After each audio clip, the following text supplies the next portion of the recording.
বাংলাদেশে আসার ব্যাপারে কোনো রকম আইনগত বাধা আছে বলে আমার জানা নাই। আর যদি কোনো বাধা থেকেও থাকে এটা অবশ্যই আমরা জানলে ওনাকে সর্বোচ্চ সহযোগিতা করব।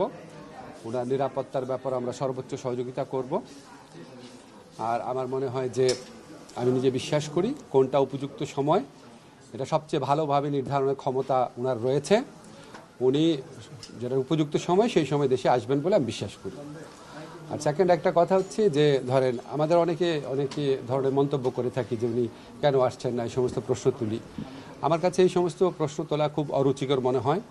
এটা মা ছেলের সম্পর্ক, এখানে কোনো বেগম খালেদা জিয়ার কোনো ইনস্ট্রাকশন আছে কিনা, আইনগত বাধা আছে বলে আমার জানা নাই।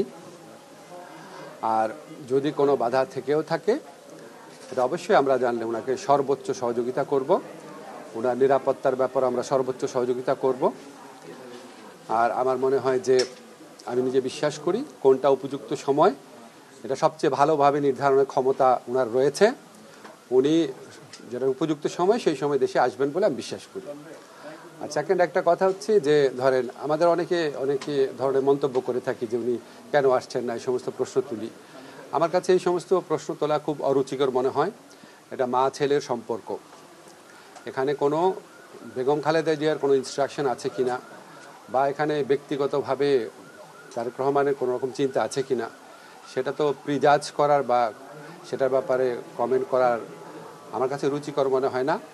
আমাদের বুঝতে হবে এটা মা ছেলের সম্পর্ক, সবচেয়ে ভালো ওনারাই বুঝেন কখন আসতে হবে, ঠিক এক্স্যাক্টলি কখন কোন পদক্ষেপ